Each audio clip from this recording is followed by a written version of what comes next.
शिवाय गुरवे नमः। शिवाय गुरवे नमः। शिवाय गुरवे नमः। शिवाय गुरवे नमः। వరాలను ఇస్తుంది ఆవిడే. ఏది ఏమైనా అమ్మకు అసాధ్యమైనదంటూ లేదు. మన నమ్మకాన్ని బట్టి ఉంటుంది ఆ విశ్వాసం. అది ఎవరి పట్ల అయినా సరే, అంటే ఉన్నతుల పట్ల, ఒక జ్ఞాని పట్ల అనండి, గురువు అనండి, దైవము, ఆరాధించే దైవం పట్ల. ఈ బాహ్య ప్రపంచంలో మీరు ఎవరిని ఎంత నమ్మినా అక్కడ ఏది జరగాలని ఉంటుందో అదే జరుగుతుంది తప్ప మీ నమ్మకానికి అనుగుణంగా జరిగే ఛాన్సెస్ చాలా తక్కువ. కానీ ఆ పరబ్రహ్మని అంటే ఆరాధించే దైవము, గురువులను నమ్మినప్పుడు ఎప్పుడు కూడా మీకు బాధ కలిగించేది జరగదు. ఆ క్షణంలో మీకు ఆ సిచ్యువేషన్ కి అనిపించవచ్చు కాక, కానీ దాని తర్వాత అయినా సరే, అంటే ఏది అడిగితే అది అమ్మ పెట్టదు కదా, మామూలమ్మ. హాని చేసేది పిల్లలకి ఎలా పెడుతుంది? అలాగే ఆ అమ్మ కూడా మీకు ఏది శుభమైనదో, శ్రేయస్సును కలగజేస్తుందో ఇస్తుంది. సహనంగా వేచి ఉండాలి. అందువల్ల కాదండి, మాకు ఈ బాధ కలిగింది, ఈ నష్టం జరిగింది అనే అనే అపనమ్మకం ఉండకూడదు. ఆ ధీరత్వం మీలో ఉండాలి. కాబట్టి శ్రేష్ఠులకు ఉత్తమ జ్ఞానాన్ని ఇస్తుంది ఆవిడ. వాగధీశ్వరి, వాక్కునకు మూలకందమగు పరాశక్తియగు పరమేశ్వరియే వాగధీశ్వరి. వాక్కుకి అధీశ్వరి అని అర్థం. వాక్ నాదబ్రహ్మ స్వరూపము. వాగ్దేవతకు 4 వ్యవస్థలు: పరా, పశ్యంతి, మధ్యమ, వైఖరి. ఈ మొదటి 3 నిగూఢములు, లోపల జరిగేది. పరా, పశ్యంతి, మధ్యమ, వైఖరి బయటకు వచ్చింది మాత్రమే తెలుస్తుంది.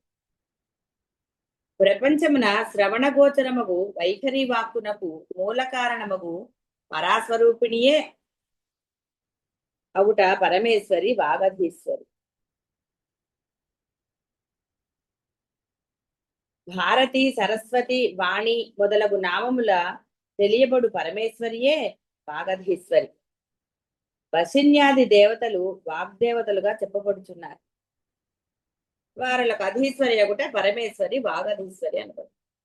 ఈ యొక్క మన ఈ స్తోత్రం లలితా పరమేశ్వరి ఈ యొక్క రహస్య నామాలు అన్నారు. ఇవన్నీ కూడా అంటే అర్థము రహస్యంగా చదువుకోమని, లేకపోతే రహస్యంగా ఏదో చెయ్యాలని కాదు. ప్రతి నామానికి అనేకమైన రహస్య అర్థములు, అంటే జ్ఞానానికి సంబంధించిన అర్థాలు ఉన్నాయని భావం.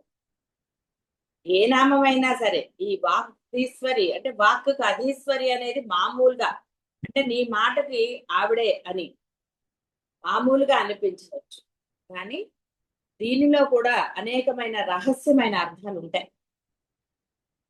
మూలమైన అర్థం. అందుకనే వాక్కుని జపోజల్ప శిల్పం లాగా ఇష్టం వచ్చినట్టుగా ఆ వాక్కుని వృధా చేయరాదు. ఆ వాక్కు మీకు ఉంటుందా ఉండదా అవన్నీ తర్వాత విషయాలు. ఈ వాక్కుకి ఆవిడే అసలైన ఆవిడ అని తెలిసిన తరువాత, అందుకనే జ్ఞానులు అసలు నిజంగా ఎక్కువగా మాట్లాడారు. వాక్కుని వాళ్ళు వృధా చెయ్యరు.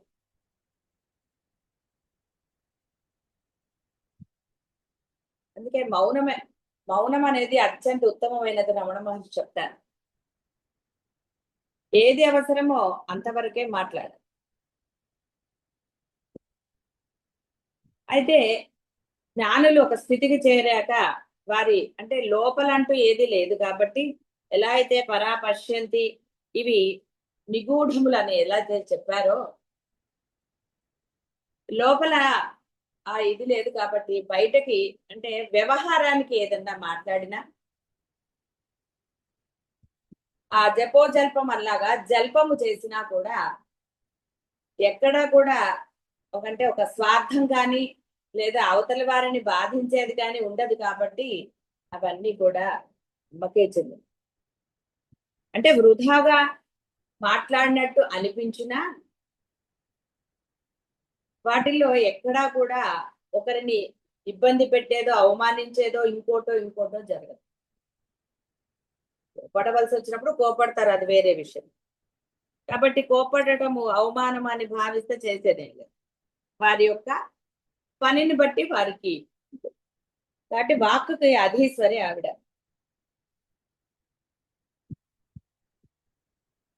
ఆ వాక్కుని వృధా చేయరాదు.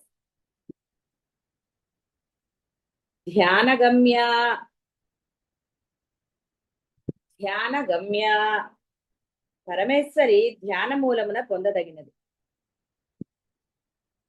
తే ధ్యాన యోగానుగత అపశ్యేత్ న అవాత్మ శక్తి స్వగుణై నిగూఢాం.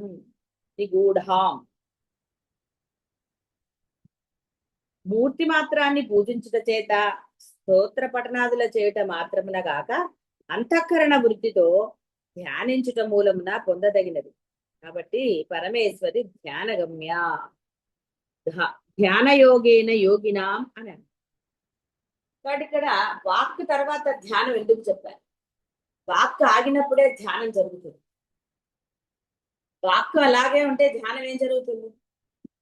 అందుకే మొదట ఈ స్థితిని పొంది ఆ తర్వాత ఎన్ని మాట్లాడినా నష్టం లేదు. అప్పుడు ఆ జపోజల్ప శిల్పం లాగా ఏది మాట్లాడినా అదే జరుగుతుంది. ఎందుకంటే ఒకరిని బాధించేది కానీ అధర్మమైనది కానీ ఇంకోటి కానీ ఆ యొక్క వాక్కు జరగదు. ధ్యానము అంటే ఏకత్వము అంటే కూడా ఇక్కడ నామస్మరణ అనేది కూడా చెప్పబడట్లేదు. నామం చెప్పటము అనేది మొదటి స్టేజ్. ఈ నామము ఊపిరిలాగా ఎప్పుడైతే అలవాటైపోతుందో, అంటే నా ఊపిరి ఎలా మీరు పీలుస్తున్నారో మీకు తెలియదు. అది చాలా సహజంగా జరిగిపోతూ ఉంటుంది. అయ్యో నేను పీలుస్తున్నానా లేదా అని మీరు చూసుకోకర్లే, ఏదో ఆవేశం వచ్చినప్పుడు తెలుస్తూ ఉంటుంది తప్ప మీరు నిద్రపోయినా ఇంకోటి చేసినా ఏది చేసినా ఊపిరి గురించి ప్రత్యేకంగా దృష్టి ఉండదు మీకు. అదే విధంగా అత్యంత సహజంగా ఈ యొక్క నామస్మరణ ఎప్పుడైతే మీలో ఉంటుందో అది మిమ్మల్ని ధ్యానానికి తీసుకువెళ్ళి తీరుతుంది. నెక్స్ట్ స్టేజ్ అదే. మీరు నెక్స్ట్ స్టేజ్ ఇప్పుడు ఒక మెట్టు తర్వాత ఇంకో మెట్టు ఎక్కడానికి ఆ కాలుని తీసి వెయ్యాలి మీరు.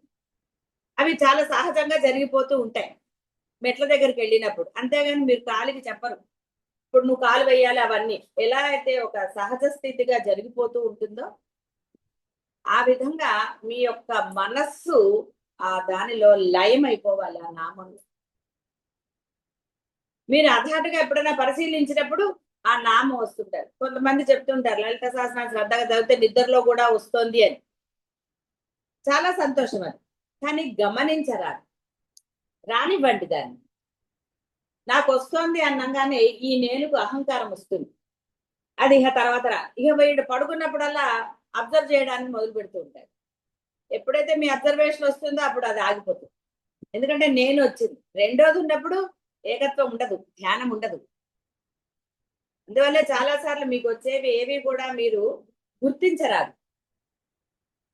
దాన్ని ఏది జరుగుతోందో ఆ దేహంలో లోపల ఏం జరుగుతోందో దాన్ని జరగనిస్తూ ఉండాలి. ఒక ఆహారం తీసుకున్నప్పుడు జీర్ణమైందా లేదో మీరు గమనించరు. దానిపైన అది చేసుకుంటూ వెళ్ళిపోతూ ఉంటుంది. ఇది అంతే. చెయ్యటమే మీ పని. ఆ నిరంతర నామస్మరణ మొదటి మెట్టుగా. ఎందుకంటే ఆ నామం లేకపోతే వాక్ వస్తుంది బయటికి. ఆలోచన కూడా వాక్కే.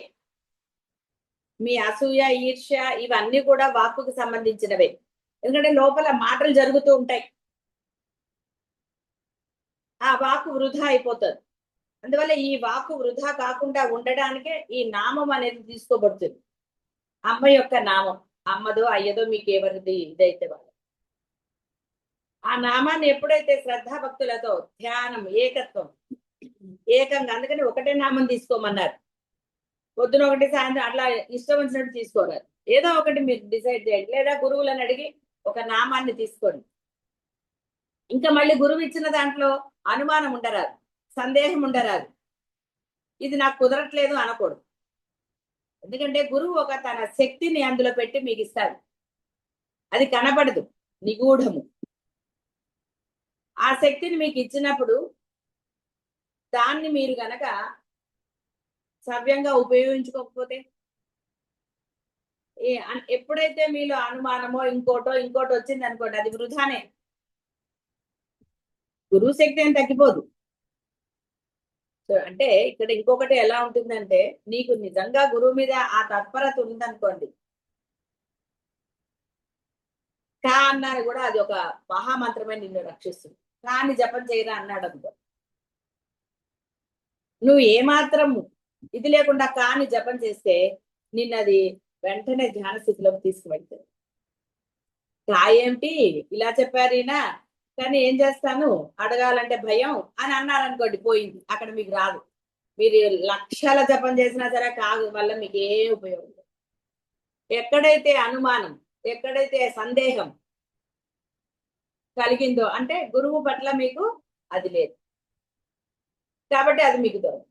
ఎలా అయితే ప్రహ్లాదుడు అనన్యమైన భక్తి, సినిమాలో చూశారు ప్రహ్లాదుడిని ఎన్ని తిప్పలు పెట్టాడో వాళ్ళ నాన్న, ఆయన ఎక్కడ తొణకలేదు బెణకలేదు, ఆయన రక్షించి తీరుతాడన్న అనన్యమైన విశ్వాసం, దృఢభక్తి, కాబట్టి ఆయన రక్షించాడు.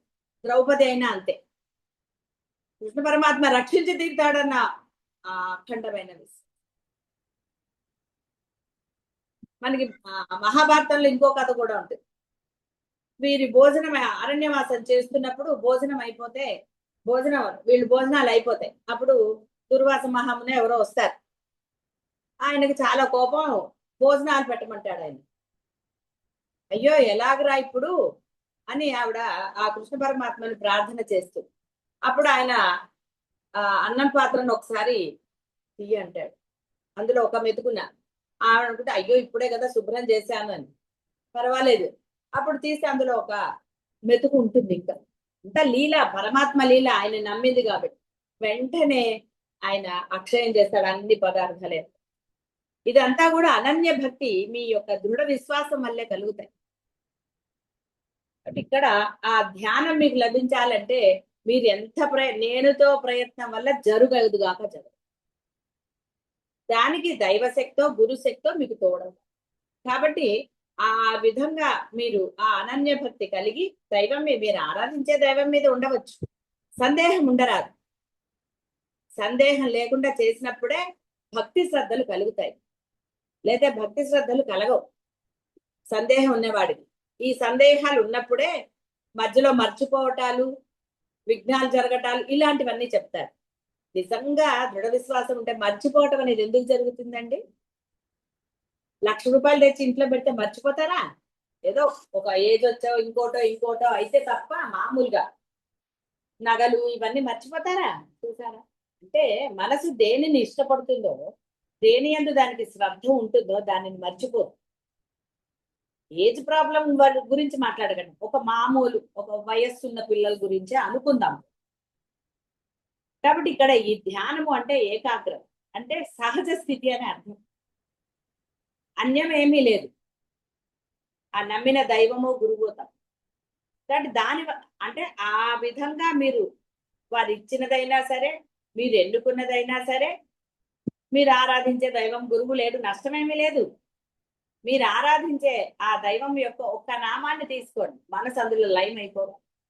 కూర్చున్నా, తింటున్నా, పడుకున్నా, ఏది చేస్తున్నా సరే, నిద్రలో గాఢ నిద్ర నుంచి మెలకు వచ్చిన వెంటనే నామం రావాలి, వస్తుంది. మీరు శ్రద్ధాభక్తులతో చేసినప్పుడు తప్పకుండా వస్తుంది. కాబట్టి ధ్యాన గమ్య, ఆ ధ్యానించటం వల్ల లభించేది ఆవిడే అంటే మూలమైన అపరబ్రహ్మమే. కాబట్టి మూర్తి మాత్రమును పూజించుట చేత స్తోత్ర పఠనాదులు చేయటం మాత్రమున గాక అంతఃకరణ వృత్తితో ధ్యానించుట వలనే పొందగలరు. అంటే ఆ మనస్సు దాంట్లో అమ్మ తప్ప అన్యం ఉండరాదు. వేరేది ఉంటే రెండోది వచ్చింది, రెండోది ఎప్పుడు ఏకాన్ని పొందనివ్వదు. ఆప్షన్ ఉండదు. ఉందనుకోండి తలకాయ నొప్పి కదా, ఇదా అదా ఇదా అదా అని ఇది తీసుకున్నాక అయ్యో అది తీసుకోలేదు అని రెండు ఎప్పుడు తలకాయ నొప్పి, రెండు అనేకం. అదే ఒకటే ఉందనుకోండి ఆప్షన్ లేకుండా గొడవే లేదు.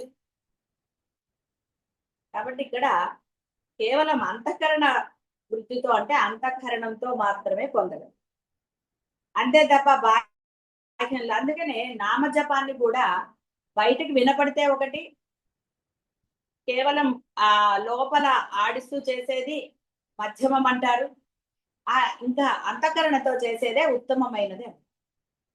అది లైవ్ అవ్వాలి. నువ్వు బయట నలుగురికి తెలిసేటట్టు ఈ జపమాల పట్టుకుని ఇలా అందరికీ కనపడేటట్టు, లేదా ఒక సంచిలో పెట్టుకుని, నేను వాటిని నిరసించట్లేదు. అట్లీస్ట్ ఆ విధంగానైనా వాళ్ళు చేస్తారు మొదటి స్టేజ్ లో, తప్పులేదు. కానీ దాని మీదే ఆధారపడరా.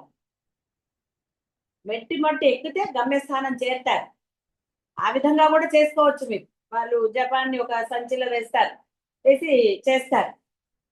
అట్లీస్ట్ అయ్యో నేను ఉన్నాను, ధ్యానంలో ఉన్నానన్న గుర్తైనా వాడికి ఉంటుంది.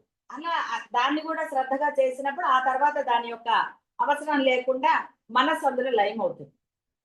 పిల్లవాడు ఎలా అయితే మొదట పట్టుకుని నడిచి ఆ తర్వాత వాడు స్వయంగా నడుస్తాడో ఆ విధంగా. అందుకనే అలా కూడా చేయకూడదని రూల్ ఏం లేదు. కానీ నువ్వు ఏ అంటే నీ భావం ఏంటి, నలుగురు నిన్ను గమనించాలనా, ఇది చాలా ముఖ్యమైనది.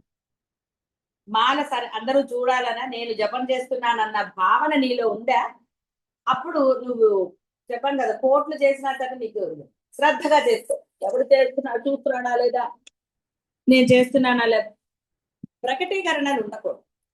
ప్రగల్భంలాగా నేను ఇన్ని గంటలు చేస్తాను, అది చేస్తాను, ఇది చేస్తాను, ఎందుకు అనౌన్స్మెంట్లు. కాబట్టి ఈ విధంగా అమ్మ ధ్యాన యోగేన అన్నది. భగవంతుడు సత్య జ్ఞాన ఆనంద స్వరూపం, అనంత లక్షణ యుక్తుడు. జీవి అసత్య జడ దుఃఖ పరిచ్ఛిన్నాది లక్షణ యుక్తుడు. ఇక జీవి గురించి చెప్పక్కర్లేదు కదండి.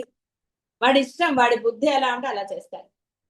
గురువు పట్ల కూడా అలాగే ఉంటారు కదా.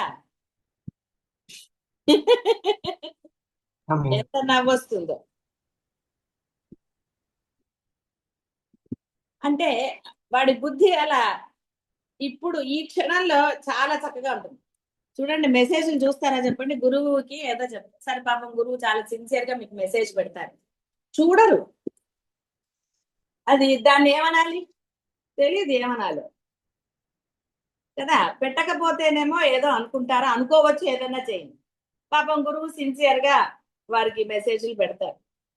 కానీ చూసే తీరిక ఏదండి, వేరేవన్నిటికీ తీరిక ఉంటుంది. వాళ్ళే వాట్సాప్ తీయలేదని అనడానికి లేదు, వాళ్ళు వాట్సాప్ ఓపెన్ చేస్తారు, కానీ ఈ మెసేజ్లు చూడరు. కాబట్టి జీవి అసత్య జడ దుఃఖ పరిచ్ఛిన్నాది లక్షణయుక్తుడు. వాడి ఇష్టం అది, వాడికి ఎలా అనిపిస్తే అలా చేస్తాడు. ఇట్లు పరస్పర భిన్న ధర్మములు కలుగుట ధ్యానము పోసగదు.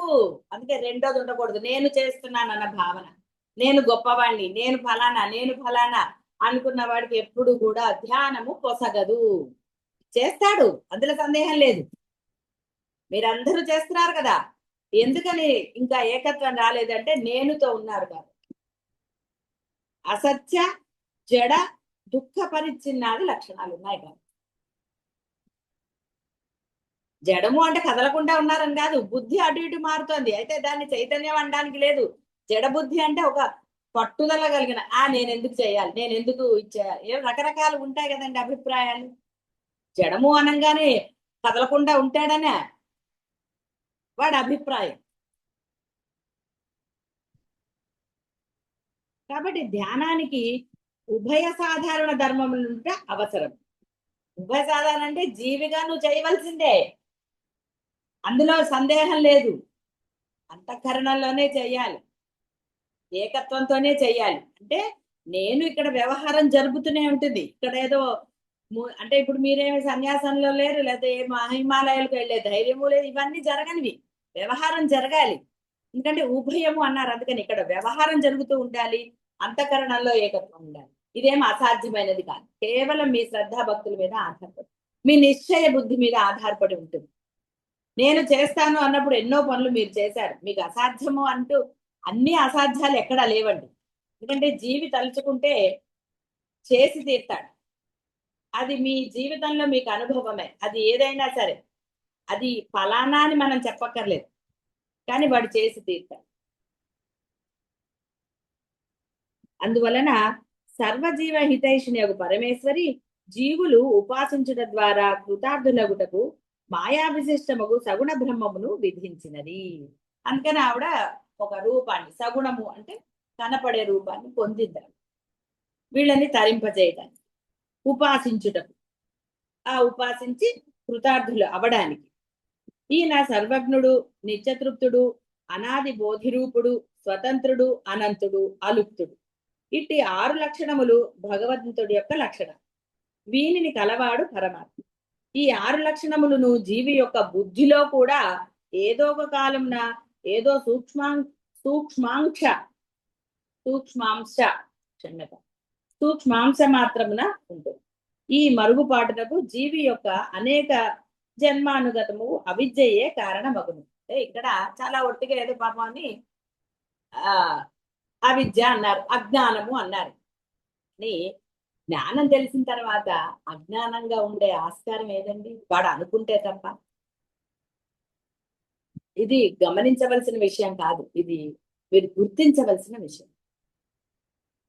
ఎన్నో జన్మలది ఉంది అని అమ్మ అనుగ్రహంతో మీకు ఆ దైవం మీద విశ్వాసం కలిగింది, గురువులు లభించారు, ఇలాంటివన్నీ జరిగింది. మరి ఇవి జరిగిన తర్వాత కూడా నేను అవిద్యతోనే ఉంటాను అంటే, జ్ఞానం బోధ జరిగిన తర్వాత అంటే మీకు ఎలా ఉండాలి, ఏం చేయాలి, ఇలాంటివన్నీ తెలిసిన తర్వాత కూడా అలా చెయ్యకపోతే, అందుకని ఇక్కడ ఆచరణ అత్యంత ముఖ్యమైనది. ఆచరణ అంతఃకరణ ద్వారా మాత్రమే జరుగుతుంది. ఏకత్వం మాత్రం అంటే ఆ ఏకత్వాన్ని నువ్వు సాధించి తీరు. నీవెప్పుడైతే దృఢంగా అంటే ఇష్టంగా చేస్తావో అది అసాధ్యం కాదు అని చెప్తావు. కాబట్టి అవిద్య అనేది బోధ లేని వాడికి అవిద్య, విశ్వాసం లేని వాడిది అవిద్య, ఇష్టము లేకపోతేనే అవిద్య.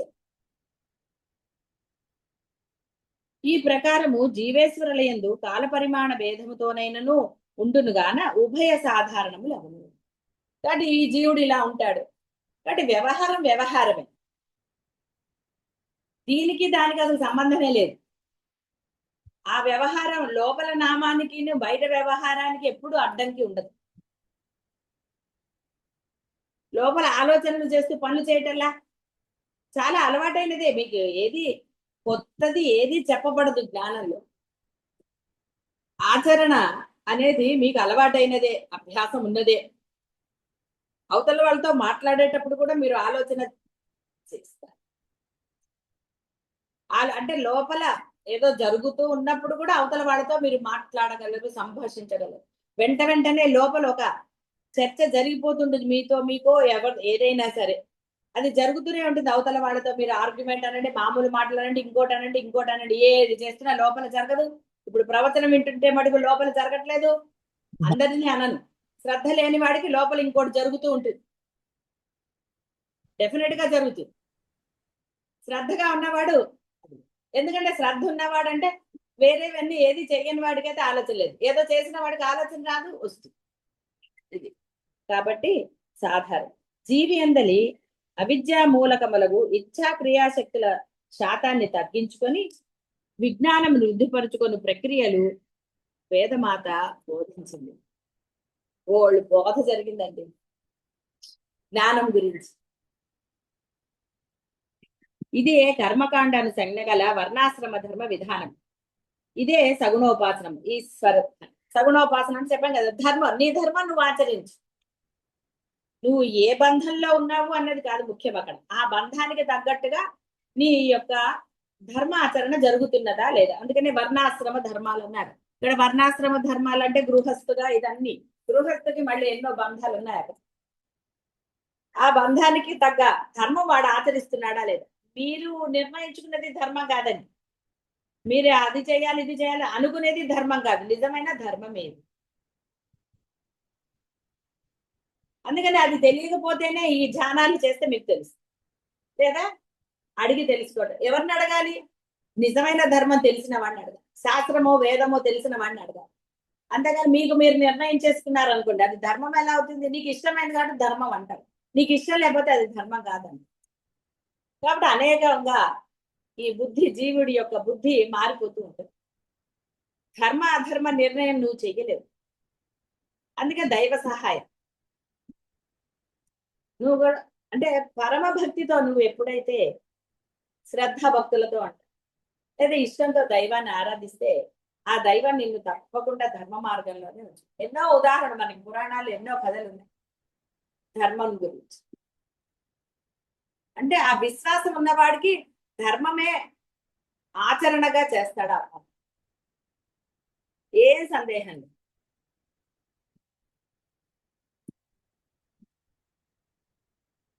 ఆ యొక్క వర్ణాశ్రమ ధర్మ విధానంలో చేసేదే ఉపాసన. ధ్యానం అనగా విషయమును ధారణ చేయు స్థలమున బుద్ధిని స్థిరము చేయుట. కాబట్టి అక్కడ బుద్ధి మళ్ళీ చైనా వద్దా, ఎన్ని చేశాను, ఓ 10 సార్లైనా చేసుంటానా అని కాదు, చెయ్యటమే బుద్ధిని స్థిరము చేయుట. నేను చేసి తీరుతాను, ఇంకా వేరే ఇది లేదు, నేను చెయ్యాలి చేస్తాను అంతే. కాబట్టి ఇక్కడ చెయ్యాలి అనేది కూడా తీసేయాలి, చేసి తీరుతాను.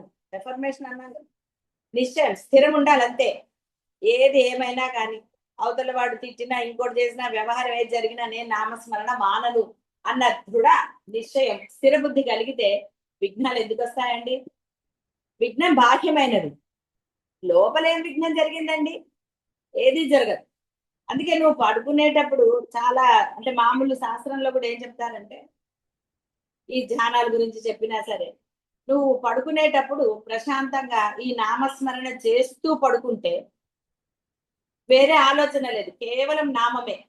ప్రశాంతంగా పడుకుని నిద్రపోతే నువ్వు మెలుగు రాగానే మళ్ళీ ఆ నామమే వస్తుంది నీ దగ్గర, డెఫినెట్ గా వస్తుందా? అది యోగ నిద్ర అని. పరమాత్మ ఎక్కడా కూడా అన్యాయం ఏం చేయలేదు, నువ్వు ఎంత మాత్రం చేసావో దానికి ఎన్నో రెట్ల ఫలితాన్ని వెంటనే ఇస్తాడు ఆయన. అందుకనే పడుకునేటప్పుడు పిల్లల చేత కూడా ఒక శ్లోకం చెప్పించడమో నామం చెప్పించడమో ఏదైనా చేస్తే వాడు ప్రశాంతంగా నిద్రపోతాడు, వాడికి వేరే కళలు రావు అని చెప్తాడు. వాడికి అలవాటు చేయాలి, చేయాల్సింది ఎవరు పెద్దవాళ్ళు. కాబట్టి అలా ఆ విధంగా నువ్వు నీకు అలవాటు ఉంటే పిల్లలకి చేయొచ్చు.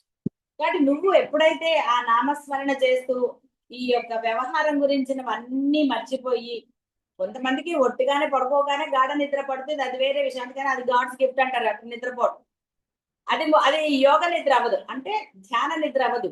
నీ మనస్సు అక్కడ లగ్నం అవ్వలేదు, శరీరం అలసిపోయిందను లేకపోతే శరీరానికి అది ఇష్టమను ఏదో ఒకటి, కొంతమందికి నిద్ర అలా పడుకోగలరు, అది కాదు.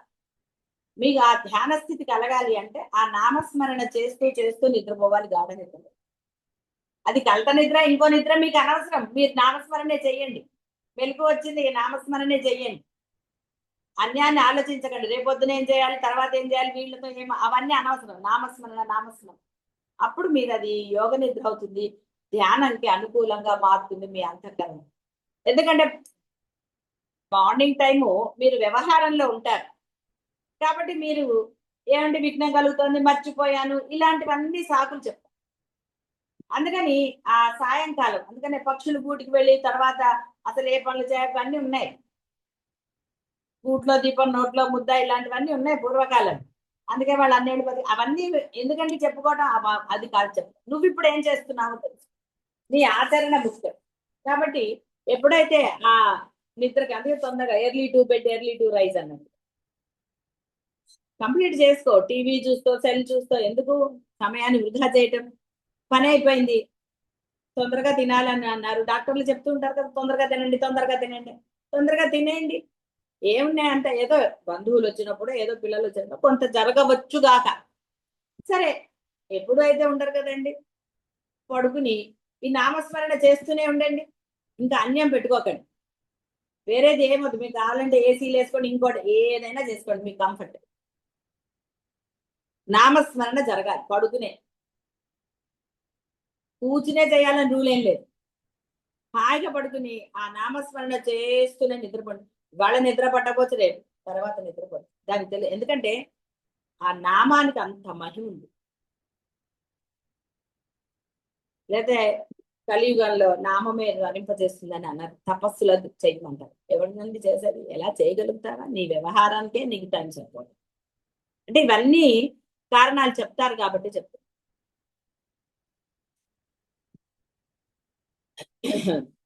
కాబట్టి బుద్ధిని స్థిరం చేయాలి. 2 విధాలు ధ్యానం, సగుణము నిర్గుణము.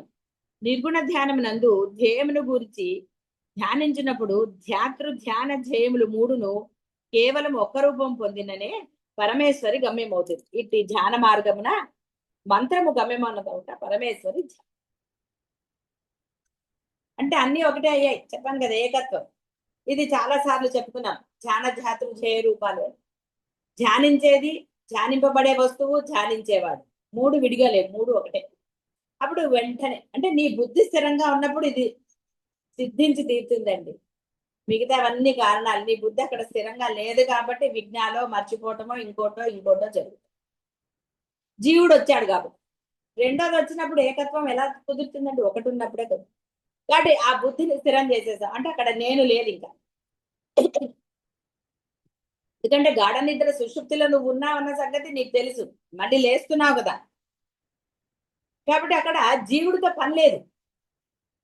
జీవుడితో పని లేనప్పుడు ఎందుకంటే అక్కడ జీవుడిని భావిస్తారు, భావించక్కర్లేదు. కాబట్టి ఈ 3 ఏకమైపోతే అంతఃకరణం లయమైపోతుంది. అందుకని అది యోగ నిద్ర అని ఇందాక చెప్పబడింది. అది నీవు కేవలము దాని మీదే శ్రద్ధాభక్తులతో, నేను చేస్తున్నానన్న దాని మీద కాదు, నామస్మరణ అంతే. ఊపిరి ఎలా సహజమో, ఊపిరి పీల్చడం మానేస్తారా? మానేయలేరు కదా. ఊపిరి పీల్చడం ఎంత సహజమో అలాగే నామస్మరణ కూడా ఉండాలి అంతే. నేను ఊపిరి పీలుస్తున్నానని మీరు పీల్చట్లేదు. అదే భావనతో నేను నామం చేస్తున్నానన్న భావన కాదు, చెయ్యాలంతే. తింటున్నాను అంటూ తినరు. తినేస్తూనే ఉంటారు. కడుపు ఫుల్ అయిందో ఏదో ఒక్కొక్కరి అభిప్రాయం ప్రకారం వాళ్ళ ఆహారాన్ని స్వీకరిస్తారు. మంచినీళ్ళు అంటే మీరు బాహ్య వ్యవహారాలు కొన్ని అనవలసి వస్తుంది, చెప్పవలసి. మిగతావన్నీ చాలా సహజంగా జరుగుతాయి. అవన్నీ మీరు అనుకుని చేయట్లేదు. మరి ఒక నామస్మరణకి ఎందుకండి నేను నామస్మరణ చేస్తున్నాను అంటున్నారు? ఎక్కడైతే నేను ఉండకూడదో, అంటే రెండవది ఉండకూడదు, అక్కడ రెండో దాన్ని పెట్టారు. అందువల్లనే ధ్యాన గమ్య ఆవిడదో సింపుల్. ఇంకా అంతకన్నా వేరేదే లేదు ఇక్కడ. దీని గురించి చెప్పాలంటే చాలా టైం పడుతుంది. ఇప్పటికే కాలాతీతం అయినట్టుగా ఉంది. కాబట్టి ధ్యానం ఆ విధంగా చేయాలి. సరే, ఎవరికన్నా ఇంకా సందేహాలు ఉంటే అడగవచ్చు తర్వాత రేపు ధ్యానం గురించి ఎలా చేసుకోవాలి అనేది. ఆ విధంగా ధ్యానాన్ని చేసి ధ్యాన గమ్య అయిన ఆ పరమేశ్వరిని, పరబ్రహ్మాన్ని పొందండి. శుభం భూయాత్.